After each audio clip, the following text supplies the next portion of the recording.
পরিযায়ী শ্রমিকের form fill up করেছেন কিন্তু এখনো এসএমএস আসেনি? হ্যাঁ বন্ধুরা, যারা যারা পরিযায়ী শ্রমিকের ফর্ম ফিল আপ করেছেন অথচ এসএমএস আসেনি, তাদের জন্য এই ভিডিওটা বিশেষ উপকারী হতে চলেছে।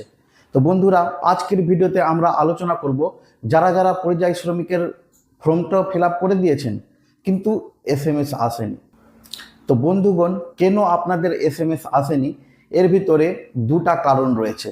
সেই কারণগুলো আজকের ভিডিওতে আমরা আলোচনা করব। তো বেশি দেরি না করে চলো শুরু করা যাক ভিডিওটা। তো বন্ধুগণ, আপনাদের প্রথম কারণটি হলো সরকারিভাবে আপনাদের ফর্মটি জমা না পড়া। অর্থাৎ আপনারা কেউ কেউ দুয়ারে সরকারে জমা দিয়েছেন, কেউ ব্লকে গিয়ে জমা দিয়েছেন, কিংবা কেউ প্রধানের মেম্বার যেগুলো থাকে সেখানে আপনারা জমা করেছেন, অথচ আপনাদের কাগজ কিন্তু সঠিক জায়গায় জমা হয়নি। সুতরাং আপনাদের মোবাইলে এসএমএস আসেনি। এটা রয়েছে প্রথম কারণ। দ্বিতীয় কারণটা হচ্ছে বন্ধুরা, যে আপনাদের অলরেডি এটা করা আছে। অর্থাৎ 2020 সালে সমশ্রী অ্যাপে আপনারা কি করেছিলেন, অনলাইনে অ্যাপ্লাই করে দিয়েছিলেন, সেহেতু আপনাদের আর মেসেজ আসবে না। আপনারা যদি অনলাইনে অ্যাপ্লাই করতে যান সমশ্রী অ্যাপে, তখন সেখানে আপনাদের মোবাইল নাম্বার দিয়ে যখন এন্ট্রি করবেন, সেখানে কিন্তু আপনাদের দেখিয়ে দিবে যে আপনারা অলরেডি রেজিস্টার করেছেন কি করেননি। যদি রেজিস্টার করা থাকে তাহলে আপনাদের আর মেসেজ আসবে না, আর যদি রেজিস্টার না করা থাকে তাহলে কিন্তু ভেবে নিতে হবে যে আপনাদের অ্যাপ্লাই হয়নি।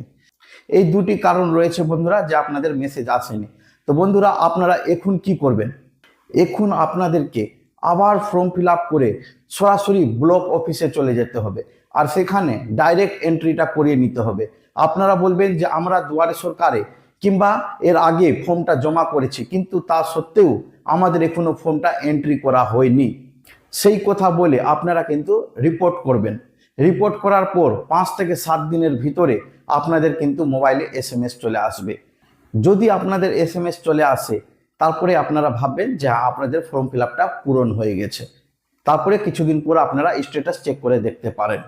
তো ধন্যবাদ বন্ধুরা ভিডিওটা দেখার জন্য। যদি আমার ভিডিওটি ভালো লেগে থাকে তাহলে আমার চ্যানেলটিকে সাবস্ক্রাইব করে দিন এবং লাইক শেয়ার করতে ভুলবেন না, কারণ এরকম ভিডিও আমি বানাতে থাকি। ধন্যবাদ।